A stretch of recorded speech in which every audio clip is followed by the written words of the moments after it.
In the third webinar, I would like to cover a number of points that are very important for the understanding of year-to-year variations in herbage production potential. And the reason that I refer to it as herbage production potential is that the livestock owner or the grazing manager can only do the very best that he or she can do. And then in each year, it is going to be profoundly affected. The actual herbage production will be profoundly affected by the timing and the amount of precipitation. Now, this cover slide is an example of a very best case scenario. This is 2010. We had 40% above average precipitation. This is late August. This is in a 15-inch precipitation zone, and it looks like it's in a 20-inch precipitation zone. But this growth occurred because of multiple years of enhanced grazing management. And so the herbage production potential was there when optimum precipitation conditions occurred. Now, let's just move ahead and take a look at the variation in the Great Plains. I think this is important from an informational standpoint. The Great Plains of North America is huge, running up into the Canadian provinces. And from an informational standpoint, if you read farm and ranch journals or go to programs and listen to speakers, the speakers come from often all over this area. And you should always be a little bit concerned if you're in, say, the sub-humid region area and your speaker is from the semi-arid region, or vice versa. If you're from the semi-arid region and your speakers are coming out of the subhumid region, you need to be concerned about the huge differences in herbage production potential that occurs just because of the differences in these environments. We'll take a look at those. Now, generally speaking, recommendations for grazing management, for rotation grazing in the semi-arid region would be to graze pastures only one time per year. But contrast that to a situation where you have much higher rainfall and a much longer growing season. There's a situation where we need to graze pastures 2 or more times per year to fully realize the herbage production potential of that environment. And then the folks that are in this pink zone are transitional. Remember that year-to-year variation is going to be swinging you back and forth. And so if you have dry or drought years, the optimum management in this transition zone is really going to be what folks in the semi-arid region use. And if you end up with a number of years where you have average or above average precipitation, then the grazing management methods or plans that are used in the subhumid region may be your best option. But just understand that the climatic variation in the Great Plains is substantial. As you hear or read about information on grazing management, you need to make sure that its location, that its environmental characteristics match up with wherever you are located. And that also means the timing and the timing of the precipitation as well as the length of the growing season. And so within the Great Plains, we can take a look at these 2 examples from literally from Edmore, North Dakota, all the way down to Big Springs, Texas. But let's start over here with Edmore. Here's a situation where we've got a relatively short growing season. You can see here that this growing season, is 107 days long. And another key issue is the distribution of precipitation. Most of this precipitation occurs during the growing season with a clear peak that occurs in June and July. Now we'd contrast that with Big Springs, Texas, and we would see that there's a 235 frost-free day time period, a very long growing season there. and what we call a bimodal precipitation pattern in that part of the Great Plains, with a peak that is occurring in spring, mid to late spring, followed by a second peak in precipitation that occurs in late summer. These contrasting differences mean that your use of information in terms of different kinds of grazing management, in order to know what is enhanced, whether it's enhanced grazing management or not, really depends on where that information is coming from. What can be done in the Big Springs, Texas area is very different compared to what is optimum in the Edmore, North Dakota area. And then we have some tremendous differences in annual evaporation rates. This is the amount of water that evaporates from large open pans. And you can see that evaporation rates are extreme here in West Texas. And the amount of water on average that would evaporate from open pans declines as we go progressively northward. And this has a huge impact on the effectiveness of precipitation. So to summarize, these higher rates of evaporation are going to influence response to precipitation, and also we're going to have the length of the growing season as a factor. This data is for southern the southern rim, the southeast corner of Colorado, and the southern rim of Kansas. But I want to share this with you just to show the incredible variation in productivity from one part of the Great Plains to another. And so if we take a look, let's come over here to the eastern area. And on average, what they're seeing in this area is about 153 pounds of herbage produced per inch of average precipitation. As you go westward, productivity per inch declines progressively, and by the time you get over here to the southeast corner, and this is for the same kind of soil. This is the same kind of soil all the way across this line. Well, these differences in herbage production per inch of average rainfall are certainly going to be influenced by evaporation rates, the length of the growing season, the fertility of the soil. These things have to be considered in terms of deciding whether a grazing plan is going to be an enhanced grazing management or not, whether it's well suited for your area.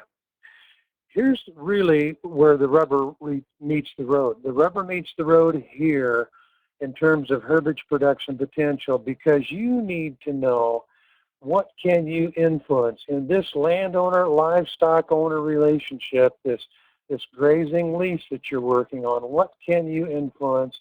What is fixed? What is not? What's a reasonable timeline?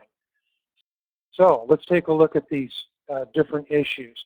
Range sites are essentially defined by soil texture, soil chemistry, soil depth to water table. These are fixed site characteristics. The range site also depends on long-term average precipitation. All of those characteristics are fixed. This is not only your production environment, but this also involves the inherent variability of your rangeland or your ranch.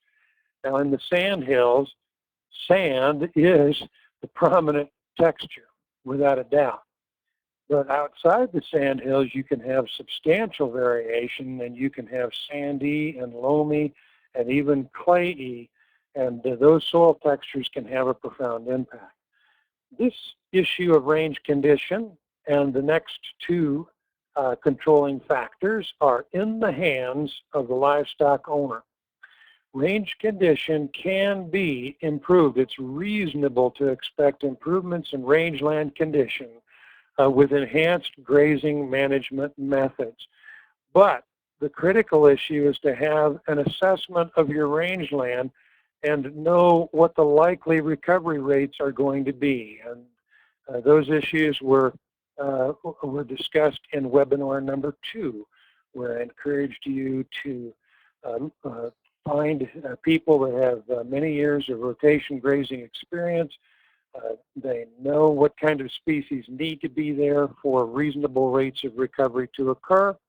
I've seen many situations where rangeland can occur very well in just several years, especially with average or above average precipitation.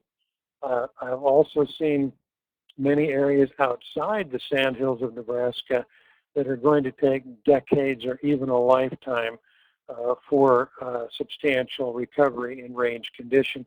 These situations oftentimes, almost always, are shortgrass dominated or even dominated by naturalized or introduced plant species. Let's go to the issue of hydrological condition. This is nothing more than the amount of protected plant material over the surface of the rangeland. This requires a reasonable amount of standing herbage and litter in combination.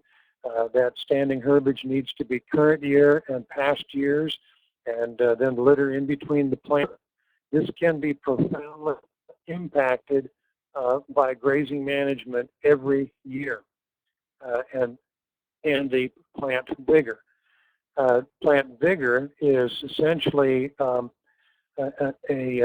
concept that deals with how robust these plants are. Do they grow tall? Are they above average in height? Are they above average in diameter? Do they produce a lot of seed heads when they're in a pasture that is not grazed until late in the season? Do they grow a lot of underground rhizomes that will in turn produce more new plants? Again, plant vigor is affected annually. So understand that in the landowner, livestock owner relationship, that relationship is critical for improving range condition, improving or maintaining hydrological condition, and has a profound impact potentially on plant vigor. The site variation that you can expect is profoundly affected by soil texture, and so this is a contrast from South Dakota, where Roger Gates and others took a look at the impact of not only soil texture but range condition. And so in this situation, the green or the high range condition properties would have a diverse and vigorous population of preferred grass species. These would, on the clay loam in the western part of the state, typically be bunch grasses. And then that would be contrasted with low condition rangeland, which across the state would be characterized by a clear and obvious dominance of short grasses, and that would be primarily buffalo grass and blue grama. The buffalo grass would drop out by the time you get to the Sands Range side. But the critical issue here is to see not only the impact on changing soil texture, and this is fixed, this is a part of your fixed site characteristic, but also the impact of not only the protective plant cover, but in this situation we're dealing with differences in soil compaction that also have an impact on soil, on the infiltration of the water. By the time we get up to the sandy soils like we have in the sandhills, then it's possible where you do not have a lot of slope, it's possible to have fairly similar rates of infiltration, but this difference that we see in this particular study will go away, will change dramatically when you add slope. If you end up with sandhills locations that have a lot of slope and they've gone to a short grass dominance, then the infiltration rates are going to be affected there. If we take a look at transition over time, and we've been talking about the ability of rangeland to recover, the objective, one of the primary objectives of a grazing lease should be to improve range condition. This is the east end of the sandhills where your preferred plant species are predominantly blue stems and prairie sandreed in this particular example, would have an average productivity of around 3,000 pounds per acre clipped at ground level. Or it could be a combination of switchgrass and prairie sandreed. Literally, these two are as good as it gets. And then we have a transition downhill. And at this point, you need to understand that this downhill transition is driven by repeated years of overgrazing. That downhill transition is accelerated when there are years of drought combined with overgrazing, and that's what pushes these tall grass dominated communities to shortgrass and midgrass dominance. And on the eastern end of the state, you have a situation here where by the time you get to a blue grama western wheatgrass dominance, you've lost 44% of your herbage production capacity. Now, these tall grasses may still be in the plant community, but they are they're remnants, and the vigor and the relative abundance of those remnants will determine on how well you can reverse this trend. I want to go to the west end of the state, looking at a drier area where the sandy sites would be dominated by tall grasses, prairie sandreed and sand bluestem. Needle and thread would be a bunch grass. These are your three preferred species there.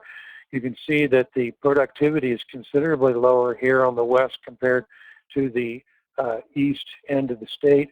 And then if there are repeated years, long-term overgrazing, and again, remember that whenever that overgrazing is combined with drought, this process is accelerated, and then you get to a situation on the west end where that's a 68% decline in herbage production potential.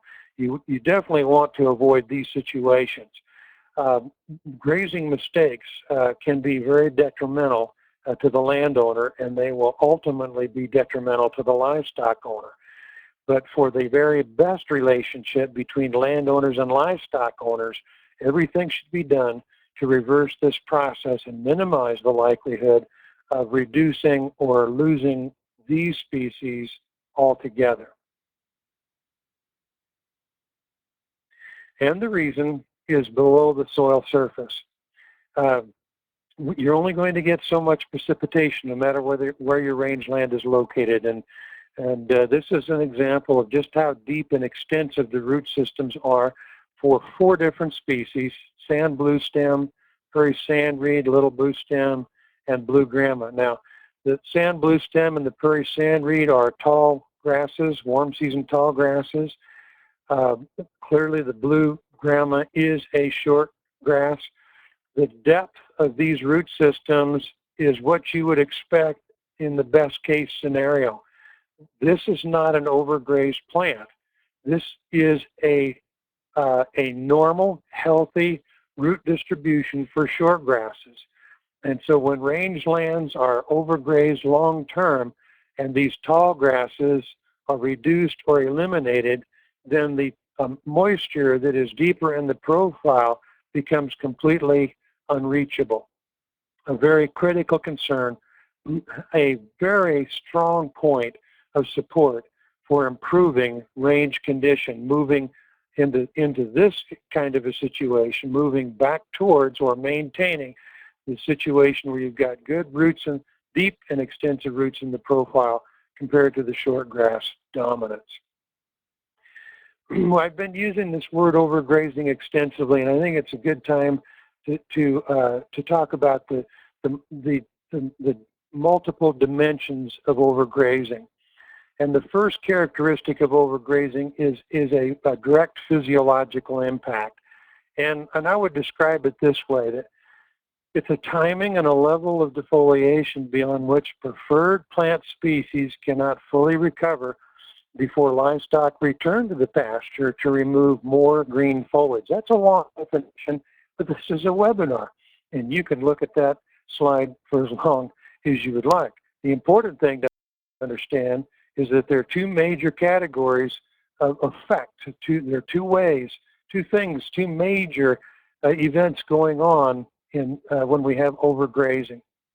And the first is the direct physiological plant, and it's that impact on the preferred species that we're concerned about.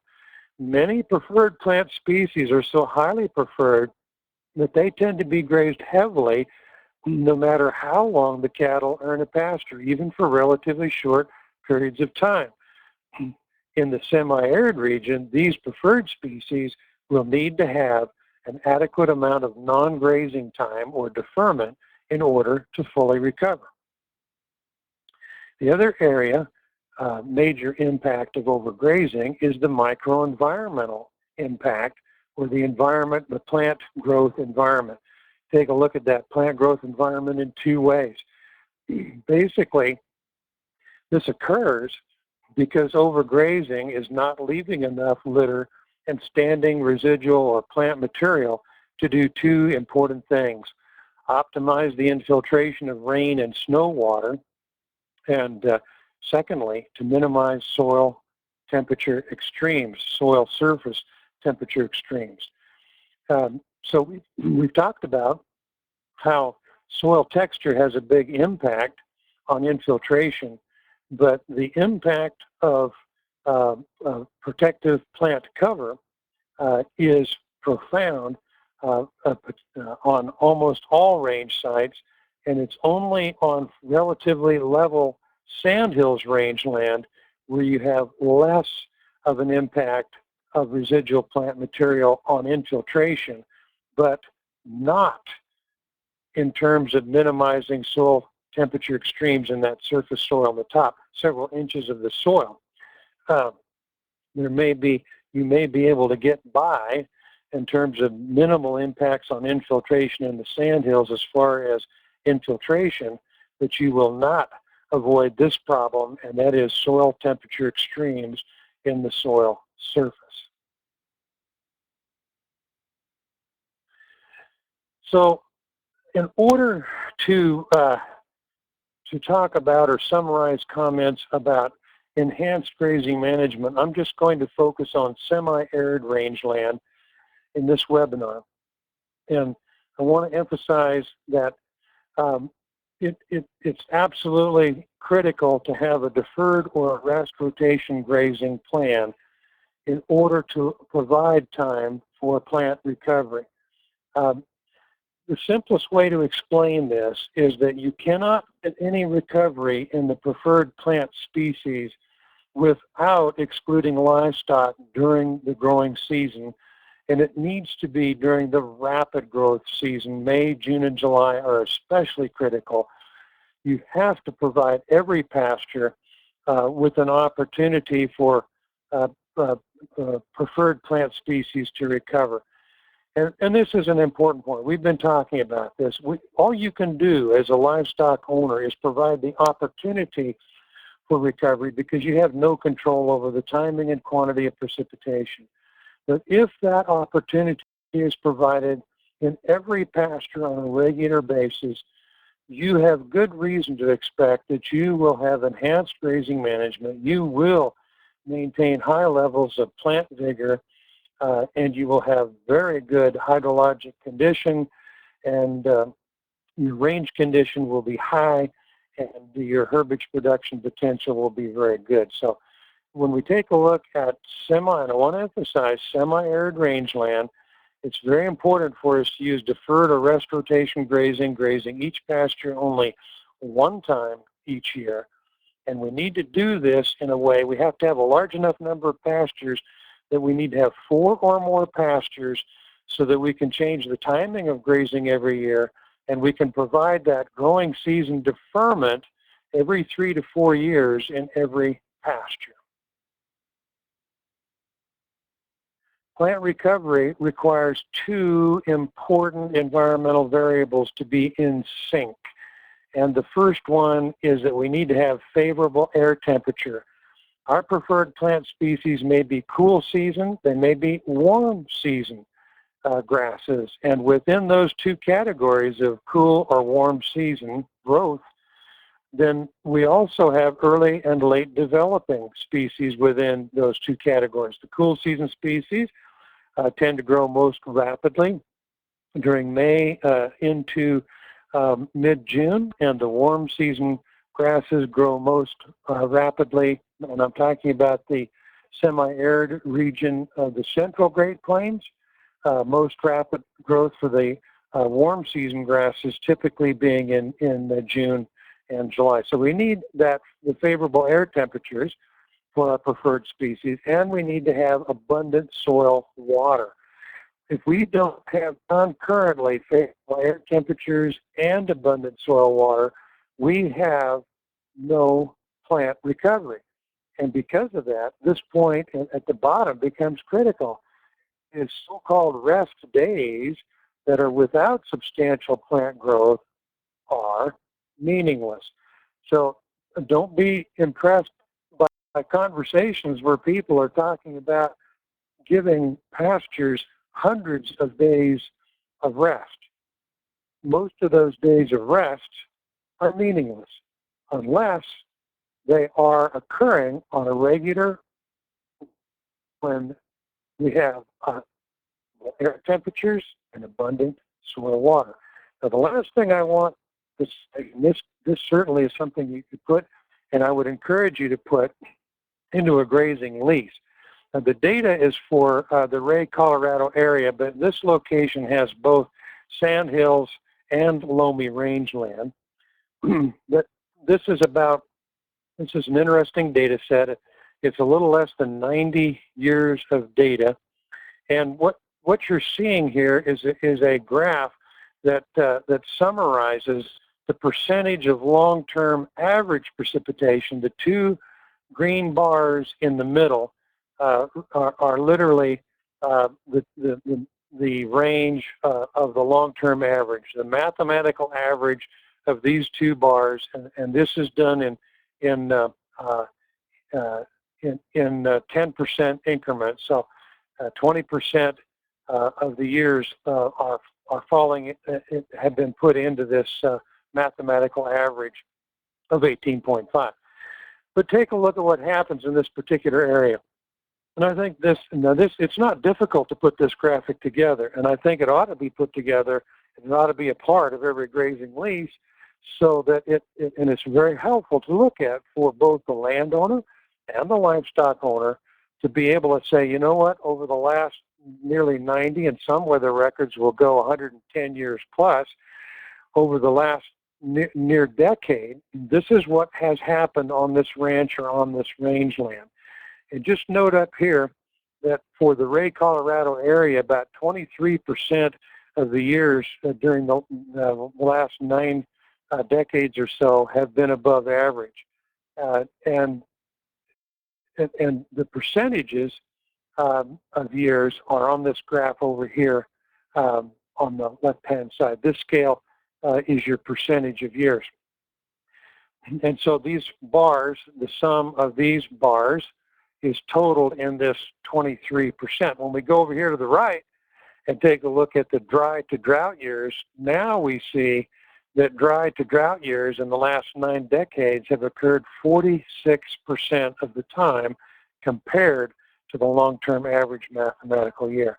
All I'm saying is that this kind of information is relevant to both landowner and livestock owner understanding. It's important to the understanding, and it fully justifies the use of charging for the amount of forage that is used, because there are going to be years, even in the best of situations, where 25 to 35% of the years are still going to be dry to drought in the central Great Plains, no matter where you're located. So that flexibility is needed. When you do have situations where you end up with these above years or years with above average precipitation, that's where it would be really nice for the livestock owner to be working with a flexible landowner that would say, you know, after killing frost, would you be interested or willing to run dry cows and take some more off of this land because of all the production that we had?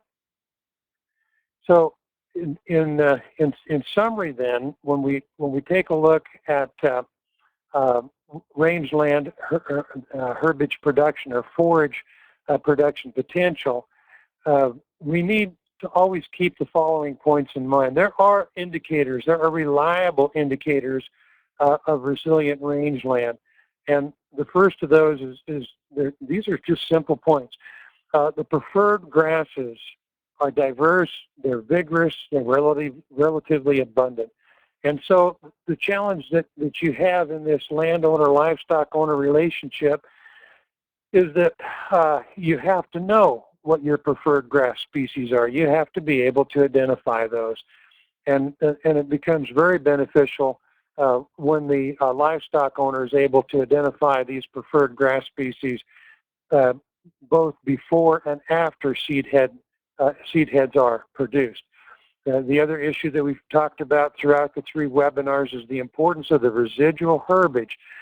But as you ride through or drive through or walk through the pastures, what we want to see as an indicator of resilient rangeland is that nearly everywhere that you look, you see some preferred species leaves and stems in the residual herbage.